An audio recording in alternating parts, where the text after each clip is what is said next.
জওয়ান, ঘাটের ধারটা রাউন্ড মেরে আসো। Okay sir.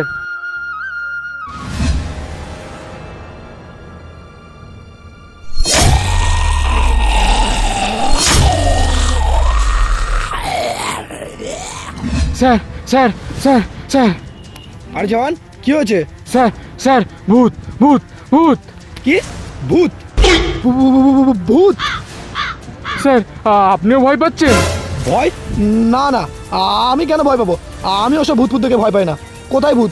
চলো আমাকে সেখানে নিয়ে চলো। ঠিক আছে চলুন। রাম রাম রাম রাম রাম রাম রাম রাম রাম রাম রাম রাম রাম রাম রাম রাম। ভগবান রক্ষা করো। রাম রাম রাম রাম রাম রাম।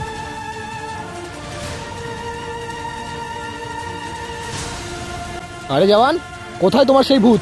আমাকে দেখে ভয় পালালো নাকি? স্যার আমি সত্যি বলছি, ভূতটা ঠিক এখানে ছিল আর আমি এখানে দাঁড়িয়েছিলাম। স্যার আমি সত্যি বলছি। স্যার আপনি পিছনে দেখুন। আমার পেছনে আবার কি? আরে স্যার, আপনি আপনি এতদিন কোথায় নিরুদ্দেশ ছিলেন? আমরা আপনাকে কোথায় কোথায় খুঁজিনি। জওয়ান, তোমার তো মনে আছে আমরা কিছুদিন আগে খবর পেয়েছিলাম আমাদের কিছু জওয়ান আতঙ্কবাদের সাথে জড়িত আছে, আর সেই সূত্রে আমি বেরিয়েছিলাম। ভাইজান এ নিন বড়ের সমস্ত ইনফরমেশন। আরে বাহ, সাবাস, এরকমই কাজ করতে থাক। তোর পকেট ভরানোর দায়িত্ব আমার।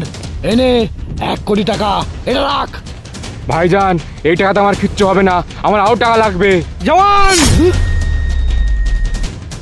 সেই জওয়ান ছি, তোমার একটু লজ্জা করলো না ভারত মায়ের সাথে বেইমানি করতে? স্যার স্যার আমার ভুল হয়ে গেছে, আমাকে ক্ষমা করে দিন।